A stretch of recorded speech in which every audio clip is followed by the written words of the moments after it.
Well, what do you know? A man whose actions are louder than his words.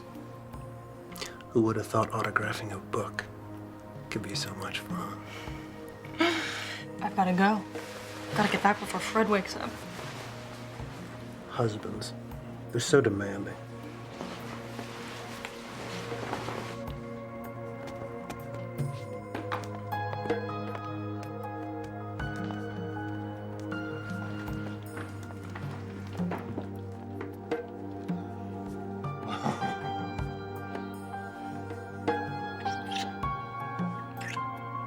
See you in the front row.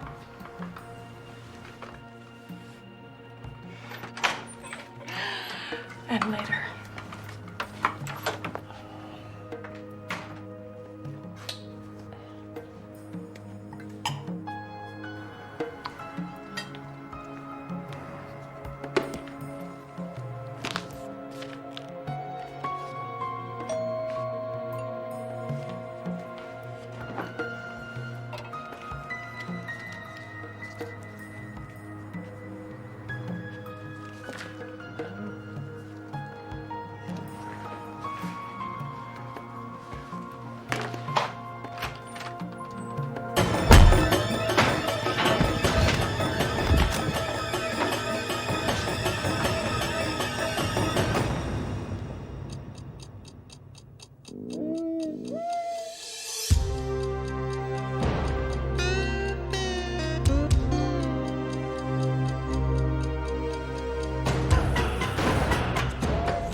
Sorry I'm late. Who's the guest of honor? Darren Sharp. He's a motivational speaker, promotes the power of monogamy. Cause? He was beaten to death. It's hard to tell with what. We'll have to wait for the exit report. Bedroom looks like he was given a hands-on demonstration before he bought it. What'd the desk say? It wasn't checked in with anyone. No cuts or contusions on the knuckles. Ink?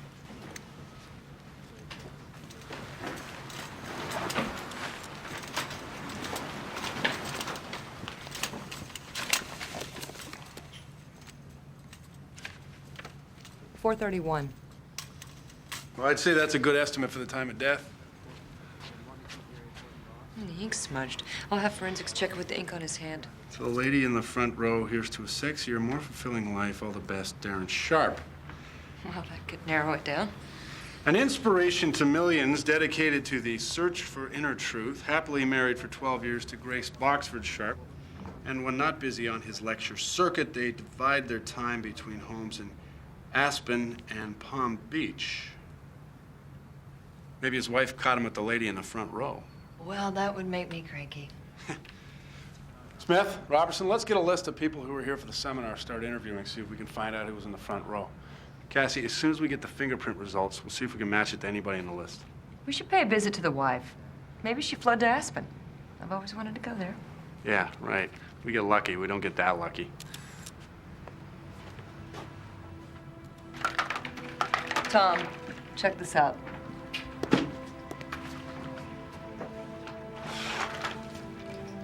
Apparently Sharp wasn't the only one signing autographs.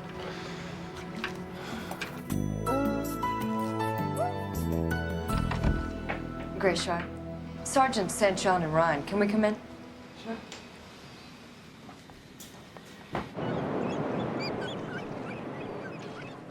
So why did he stay at the hotel and not here? Sergeant Stern and I were divorced 2 years ago. Amicably? Eventually. Did his extramarital affairs contribute to the divorce? No. No, Darren truly adhered to his message. At least in the beginning. What changed his belief? I think he began to doubt it after the divorce. Was it anything specific? Yes. It is. It's very personal, though, but I can guarantee you it has nothing to do with his death. I still liked him very, very much. He paid for all this. He was a very generous man. Can anyone alibi you for last night? Is your first name Tom? Yeah, that's why. I thought so. No, no one can alibi me, but I was here at home watching TV. Can you be a little more specific? Okay. Diverick definitely held Timmons on the third quarter. Should have been the first down. The replay proved it. I mean, where do they get these refs? It's a controversial call in the Florida State game last night. Pay-per-view, tape delay. Let's get back to the letters for a moment. Did he ever tell you what was in them? Yes, he did. They were pretty clear on what would happen to him if he continued to espouse his message. Darren just dismissed them as empty threats from the fringe extreme, but I'm not so sure that I completely agreed. Did he ever keep any of the other letters? Yes, in fact, I think I still have the one he showed me. Can we see it, please? Certainly.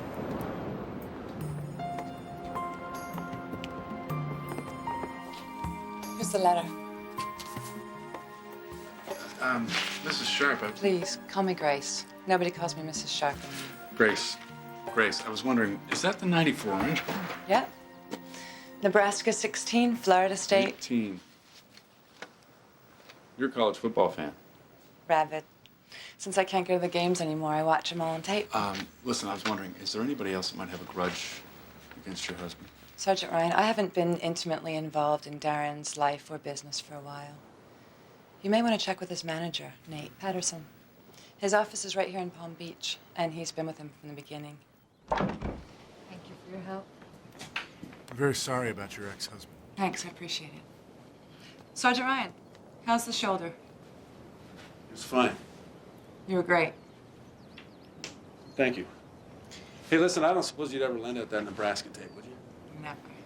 Maybe I'll call you and watch it together sometime. Yeah, that'd be good. I'm surprised she didn't ask you to autograph her footballs. You saw the tape. She's into football. She knows I played. So what? Nothing. I'm just making an observation. Of course I was angry that Darren was leaving me. What do I look like, Donald Trump? I got billions to throw away? And even he doesn't have that. Yes, I was angry. Colin Powell. I set up a tour. He makes 50 grand a pop. Does he leave me? No, because he knows when he's got a good thing. That's why he won the war. Mr. The little girls on the Olympic team, the one with the little hurt leg, can't get enough of them. I could book them on Mars if they spoke Martian. Do you know why they're with me? Because I'm the best. Mr. Patterson, why did Mr. Sharp leave you? He thought I wasn't aggressive enough. Can you believe that? Me? What am I, a rug? I belong in the living room? We were just starting to kick Peake's butt. Then all of a sudden he decides to leave me for some guy who charges only 10% and doesn't want a piece of the video. Who got him into videos in the first place, huh? Damn right. You bake a cake, you expect a slice. Natural selection. Mr. Patterson, who is Peake? Harrison Peake. He's another ingrate. Why is he an ingrate? Because he's ungrateful. He got all huffy because I was trying to get some more business. Can you believe that guy? Fish gotta fly. Am I right? Yes, they do. Then he dumps me. So you also represented Peake? Yeah, up until 5 years ago. And that's when he left you and you began representing Darren Sharp. Absolutely. And I gotta tell you something. Did Peake take it like a man? No, he did not. He dogged us everywhere we went. We set up a seminar in Tucson. He goes in a week early. We set one up in Toronto. Who books one right next door? We had Peake on the run. Are you aware that Mr. Sharp had received some threatening letters? Yes. It's your usual nutball stuff. Stop what you're doing or we'll kill the whales. Could they have been sent by Mr. Peake? No, he's not smart enough to do that. He's a baby. And I was his babysitter. Then he bit me. Whoa, hey. I didn't send those letters. You want to do a handwriting sample? Right hand, left hand? What? Did you know that there was a president who could write with his hands and his feet? And I'm thinking it was Benjamin Harrison, but I could be wrong on that. I don't know. Mr. Patterson, where were you this morning around 4:30? You mean like, do I have an alibi or something? Of course I do. Listen, I got to tell you something. Ever since I was little, I wanted to be a cop. Mr. Patterson. I was at an all-night Eckerd's buying antacid, which is unbelievable because I'm the least stressed-out guy that I know. I hear you. And where can we find Mr. Peak? Are you guys hearing anything I'm saying? Am I not enunciating? This guy is more faithful than Mount Rushmore. He's doing a seminar in the hotel right next to the one where Darren was. $39.99? That's $10 off what we usually get for the video set. I'm saying we do this for a short while. Well, what about our margin? What we lose there, we're gonna make up for in volume. I thought you said we were doing okay. We are. Oh, look, this is just like Detroit. Mr. Peak, Sergeant St. John Orion, Palm Beach Police. Oh. Hello. I heard about Darren. You heard.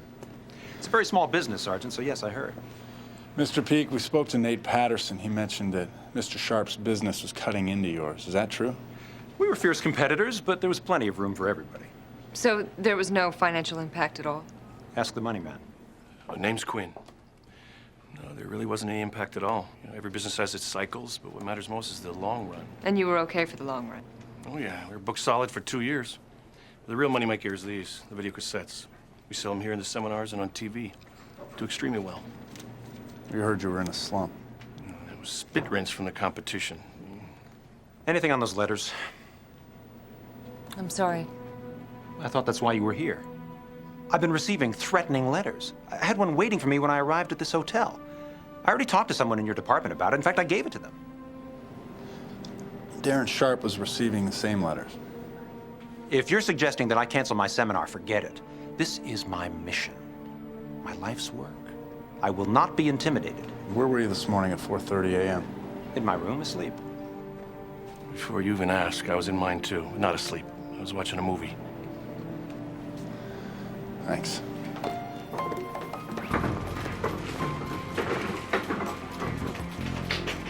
What do you say? 5, 6 minutes to walk from here to Sharp's hotel? At the most. Plenty of entrances and exits. He could have slipped over and back without anyone seeing him. Yeah? How fierce of competitors do you think they were? Hard to believe there was plenty of room for everyone. St. John? Uh-huh. Maybe it's our lucky day. Okay, coming right over. They matched the prints from Sharp's hotel room belonged to a woman. You're bringing her in.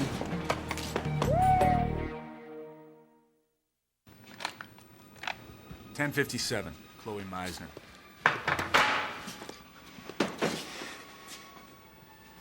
So you saw no one in the hallway when you exited the room? No, not the first time. When were you there second time? Well, I never actually went in when I came back. See, first I left. That was about 4:30. I remember because I checked my watch on the way to the elevator. I was afraid Fred might be awake. Fred? Fred's my husband. Anyway, I got in the elevator and pushed the button, but then I realized I'd left my book there. I decided to go back. Why? Could you have picked it up in the morning? Or wouldn't Sharp have returned it to you at the seminar? Probably. Yeah. I guess I just wanted to go back. For another autograph session? Yeah. And that's when I saw this guy. Describe him. Well, I didn't actually see him. I just saw, like, his elbow. But there was someone definitely going through the door to the stairs by the time I got to the door. Sharp's door.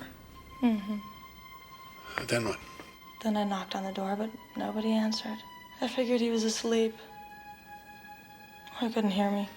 So I left. Mrs. Meisner, did Darren Sharp ever threaten to expose your affair? He wouldn't. He didn't have a reason to. So your husband doesn't mind you having an affair? He wouldn't divorce you or seek revenge in another way? Fred? Fred's got his affairs and I've got mine. We're just one big happy family.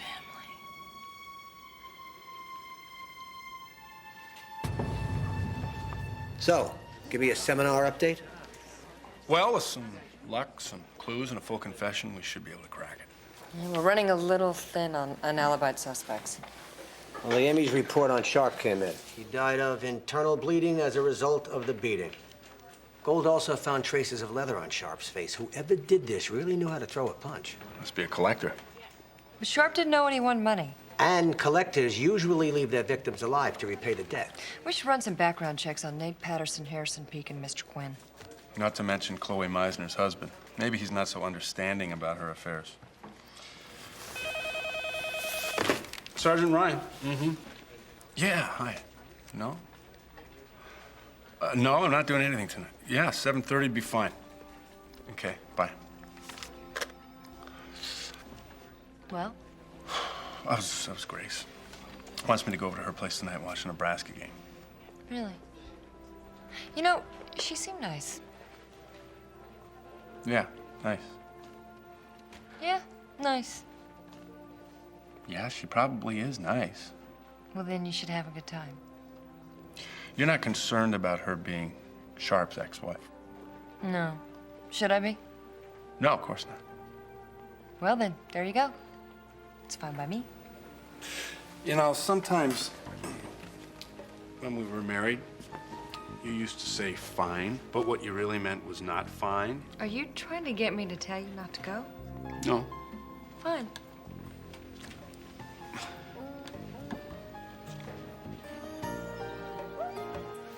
Come on in. Want a drink? No, it's fine. I'm okay. Okay. Actually, maybe I will. Okay.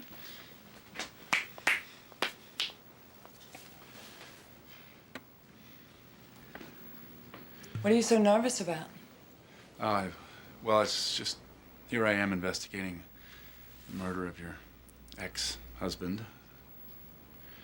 And I'm seeing you, it feels like a date or something.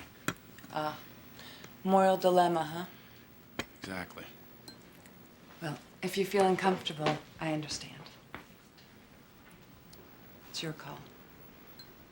So, would you like to eat first and then watch the game? Or shall we watch the game and chow down all at the same time?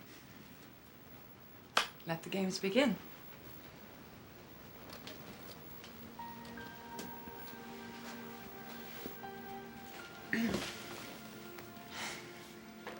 I'm glad you're free. Die-hard fans are hard to come by. I think you should know that I am not free. I'm reasonable. Old line. That's probably why I'll never be a stand-up comedian. Mm-hmm. Do you think we could turn some lights down a bit here before we watch? Well, that would be really hard on me, Tom. Why, are you afraid of the dark? Yeah, I really am. I'm going blind.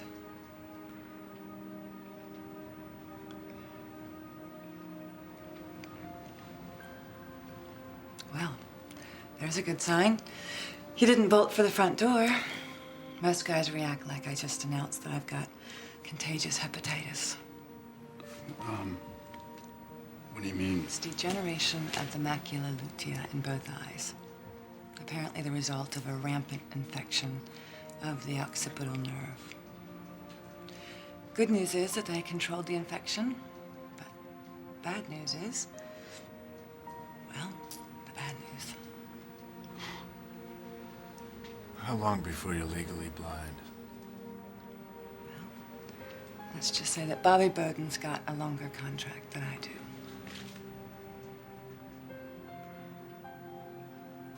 I'm not 100% positive of what I want in a man, Tom, but I am sure that it is not sympathy. All right, so if you want to watch the tape and eat, or you want to use that 4.5 speed of yours to get out of here.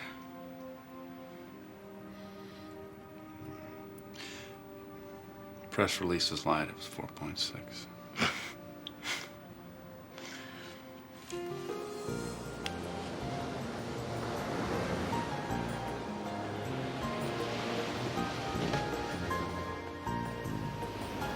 So they call a timeout. And I have to go to the bathroom. I mean, I have to go to the bathroom. Coach says to me, Ryan, stay in there. I remember that game, but you came to the sideline holding your head. Yeah, well, it's better than the alternative. Anyway, I figure the only way I'm going to get to go to the bathroom is if we get the ball back. So on the next play, I intercept, I run her back for a touchdown, 57 organizing yards. I'm glad you stayed. Yeah, me too.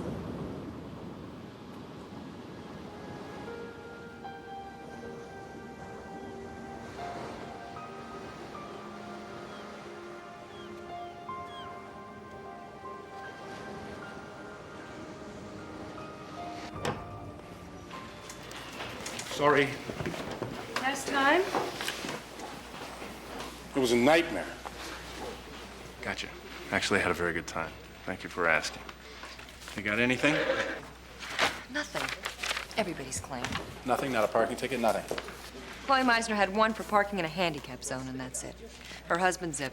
Peak zip, sharp zip. Even Quinn is clean, which I find real hard to believe for someone who was once an accountant for Frog Bennett. The dime bag salesman out of Cleveland? The late dime bag salesman from Cleveland. Oh, that's right. Yeah, they dredged him out of Lake Erie, handcuffed to his Ferrari. Hell of a waste of a car. I'm still waiting on the FBI reports about the threat letters. I've been thinking. Uh-oh. You know, I think we should talk to Nate Patterson. He said he used to babysit Peak. Well, when I used to babysit, the kids would do all sorts of horrible things, and I've never told their parents. We should go visit Nate. Sure, sure. I know all sorts of stuff about Harrison Peak. He's really a suspect, huh? Wow. You think he gonked Darren? You must have some pretty strong evidence. What is it? Did you find a gun? His fingerprint, what? No. You got a witness. That's what you got, right?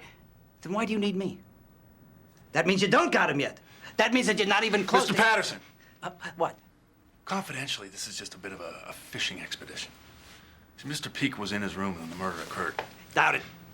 Why? Because in my younger years, Harrison and I did a lot of damage after the lights went down. Though I was always the one bailing his butt out of trouble. What kind of damage? More than once, Harrison got himself into trouble with girls at the strip joints, if you get my draft. Prostitution? More like pugilism. He liked to fight down in weight class. Harrison Peak is a hitter. He prided himself on having fought Golden Gloves at the YMCA. Based on what I saw, it was more like the YWCA. Thank you very much. So you gonna check out the peel spots? The thought has occurred to us. I know them all.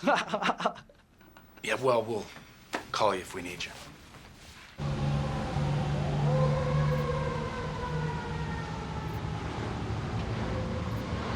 You sure? Yeah, we're sure. Thank you. Ladies. What a coincidence that we should run into each other here. I was merely pausing to refresh myself after a long day, and I perused you from the bar, and I thought it would be unneighborly of me not to come over and say hello. Hello. Goodbye. I just had an interesting conversation with Laura at the bar, and it seems that this establishment has recently been involved with several unpleasant polkas with your vice division, and currently they're not in a very well-disposed mood towards officers of the law. But I would be willing to bet that you ladies would not mind conversing with my friend Ben. Does he have any brothers? I thought he came from a bigger family. Well, after this, his mother decided to call it quits. He was here. He kept trying to stuff dollar bills in our G-strings with his mouth. We told him to stop, and he slapped Meg. But Ted, the bouncer, got rid of him. Do you remember what time he was here? Well, we were on our last dance. It was around 3:30. Yeah. Thank you. Sure. Oh, 3:30. That would give Peak enough time to get back to Sharp's hotel room and kill him.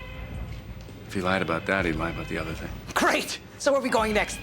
You are going to jail if you keep following us on our investigation. Hey, I just laid out $300 for you guys. Bill us.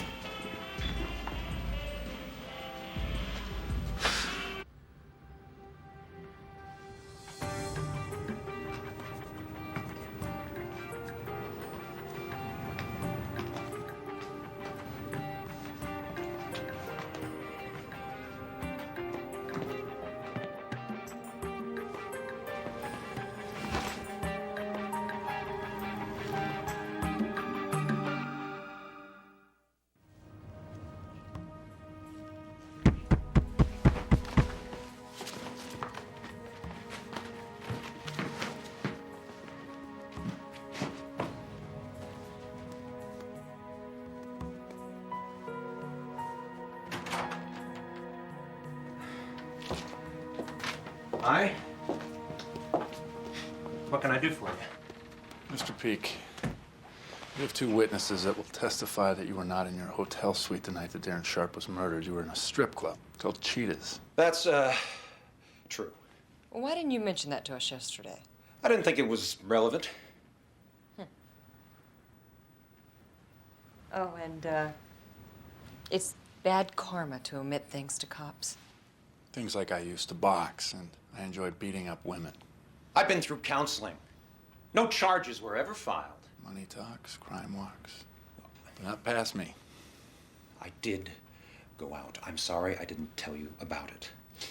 You left Cheetahs at 3:30. What time did you get back here? Around 4:30. They were dorming down there. Ask one of them. Where were you between 3:30 and 4:30? Just driving around. Just driving around. I see.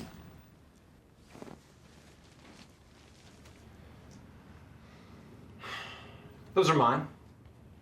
It's the same ones you used when you were boxing Golden Gloves? I don't like what you're implying. Well, if you've got nothing to hide, you wouldn't mind if we had those sent down to forensics and had them analyzed, would you? As long as you bring them back to me, be my guest. Unless you want a nose like mine, I'd leave right now.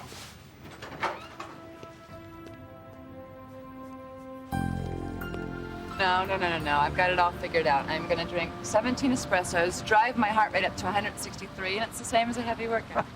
I figure we should all just look great until one night, go to bed, in the morning we wake up, we're like old, white-haired and all wrinkly or something. Exactly, on the eve of our 63rd birthday. Well, no, make it 73rd.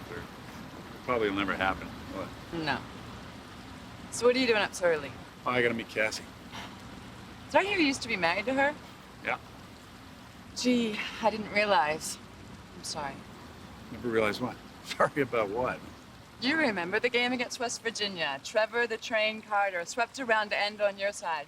You 2 hit head on. Headlines read, Ryan has train wreck in Florida State win. Yeah, I was out for 3 days after that. What does that make you realize? I mean, working with your ex-wife proves that you obviously suffered permanent brain damage. Is there some kind of fund that I can contribute to, or? You think you're pretty funny, huh? Yeah, cute too. I can't play with you anymore. I gotta go work out. Call me if you want, okay? I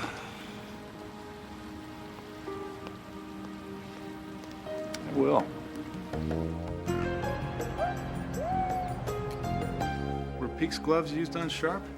No, these are kid leather. Amy's report said the killer used cowhide gloves. Kid gloves. Cassie, can I ask you a question? Kids are baby goats, and... No, a serious question. Would you enter a relationship if you were unsure of your motives?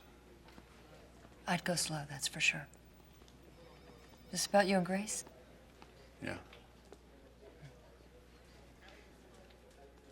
I got an address for the doormat. You want me to drive? Well, given that you've got the keys to your desk, I think not. Let's pull this interview. And then I think you ought to go over to Grace and tell her what you're thinking. What am I thinking? I don't know. Do you? This is a surprise visit. So why are you here? Well, I'm here to talk to you about the ground rules. The ground rules. Okay. No heavy petting on the second date. No, that's a good rule, but that's not what I meant. I know what you meant. I told you the only rule. No sympathy. Well, it's a tough rule. See, I tend to wear my heart on my sleeve. Grace, if I go through this with you, this losing your sight, I'm going to break the rule. I'm going to feel sympathy. You mean pity? No, I understand what you want. You want to be judged for who you are, how you think, not for your affliction. I understand. That's right. But I fall in love. I fall in love so fast. You know, it's not always just one thing. But I know myself. I promise you that if I fall in love with you, it will not be out of pity. That's easy to say. It's hard to prove. It won't be. It won't be because if at any stage in the relationship either one of us feels that that pity is the driving force, then we can just call it quits and walk away. Well, then I guess I ought to just sing it solo, huh?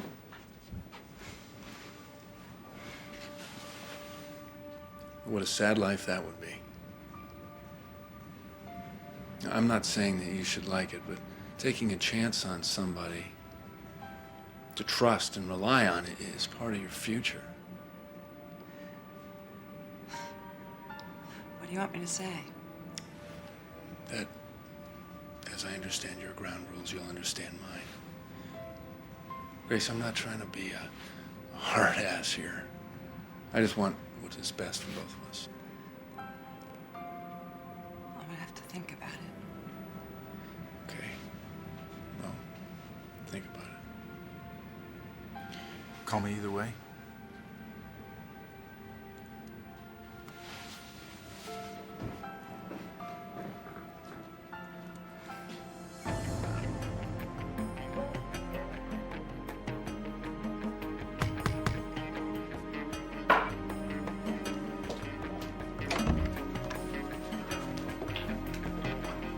Where the hell have you been?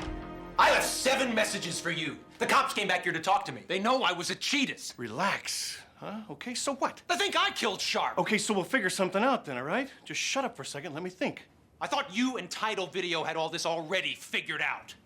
Well, no, we weren't the ones who got ourselves into debt, were we? Sammy! It's Quinn now, Quinn. Quinn, please. I've come to rely on you. I don't want the cops hanging a murder rap on me. You know, you're right, you're right. Should have come to this conclusion earlier.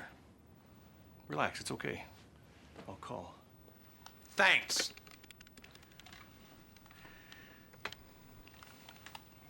Harrison.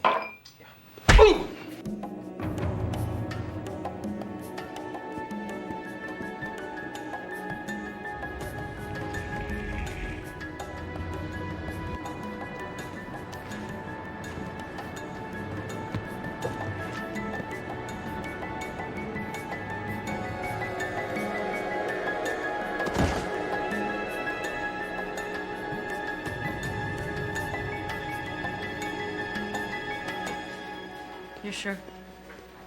Okay, thanks. How'd it go? No, we'll see. You know, the doorman says that he saw Pete come in supposedly drunk around 4:30 a.m. No blood on his clothes that he remembers. He took him to the elevator, went on a break, but he also said that he saw Quinn out running around 4 a.m. So why did Quinn say he was in his room? Maybe running doesn't count. FBI called, and they can confirm that the letters were both printed on the same laser printer. Find the printer, find the killer. Maybe. Ryan. Yeah. Gotcha. We'll be there in 15 minutes. Harrison Peak just took a swan dive off the 15th floor.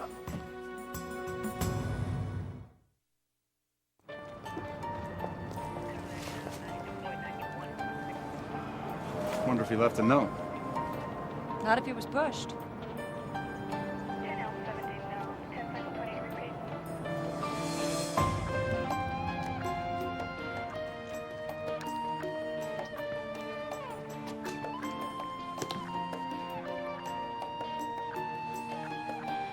Cassie.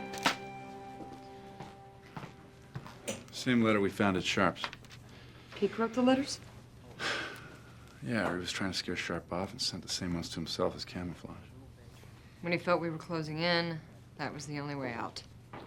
Look what I found in the bedroom. Little neat. Speedback gloves. What's going on? What's going on? What happened? Harrison Peak is dead. It appears to have been a suicide. Idiot. Just when we were running on an empty track, too. Where were you 15 minutes ago? I was in my room, working on the afternoon sessions. Well, we're sorry about Mr. Peak. By the way, is this yours? We found it in the room. No. Must be Peak's. I'll just put it with his personals.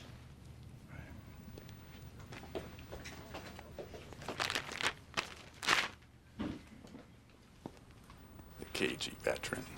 That's your watch. So it is. I'll have forensics run Quinn's prints. Quinn kills Sharp to eliminate the competition. Then when we get too close, he kills Peak, lays the blame on him.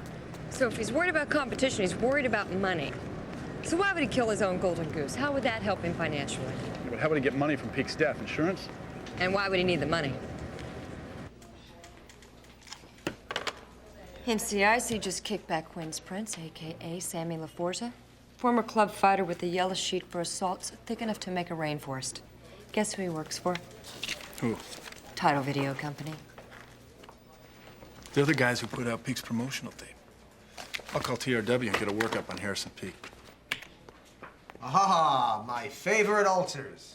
The distributor of the Peak Experience videos is owed $1.5 million by Peak.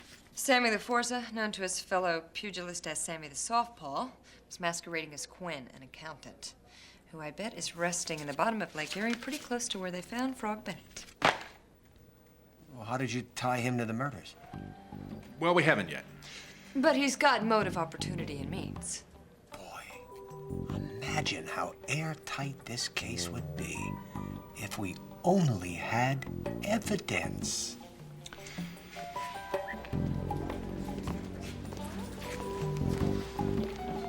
Gotta be a way to connect Quinn to the murder. Why don't you go ask him nicely? Me, I'm gonna go home and make some soup. You wanna come? What kind? Lentil. No, you put too much salt in it. Keep your beeper on.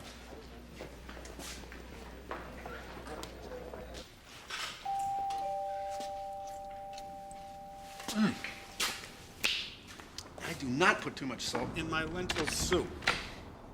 Hey. Hi. Hi. So I've been thinking about what you said. And? And I don't have a clue. It's a coincidence, because that's precisely where Cassie and I are in our case. Do you want to come in for some lentil soup? I'd love some. As long as it doesn't have too much salt.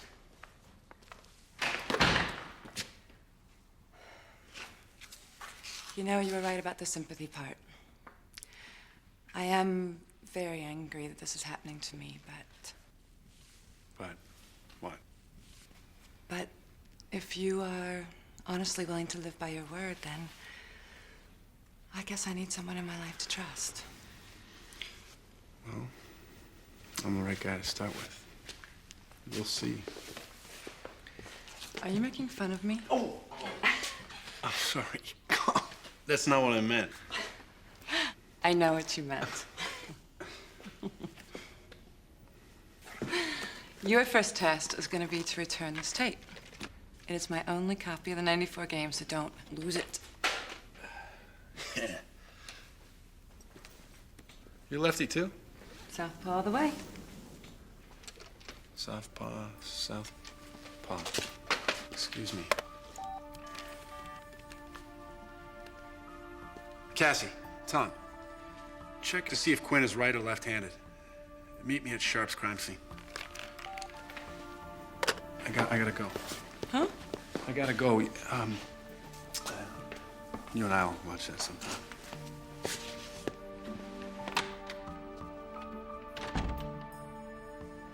How are you gonna get home? My driver. Your driver. Have some soup.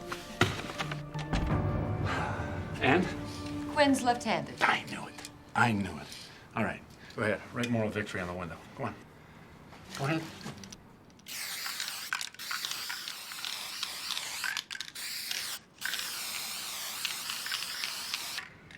Mm-hmm. I'm waiting, hotshot. Right-handers slant their letters left to right. We, the privileged, the lefties, slant our letters right to left. Voila. Oh, so Quinn, a.k.a. Sammy the Softpaw, is a lefty. And Harrison Peak is a righty, and we have ourselves the missing evidence.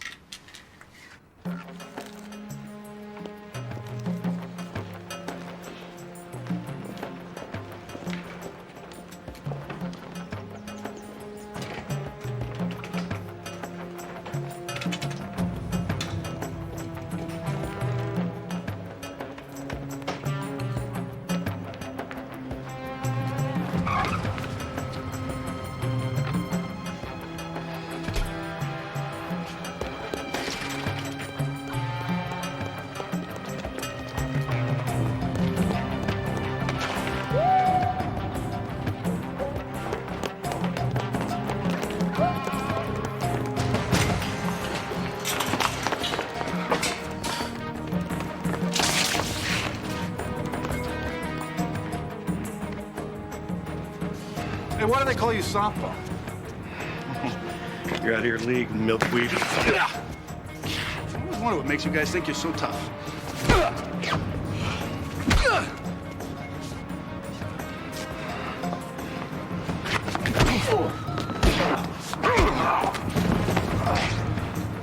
You get it?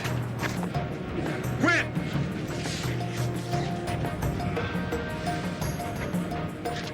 Obviously, you didn't get it. No, you can't breathe, and you can't walk, and you cannot fight.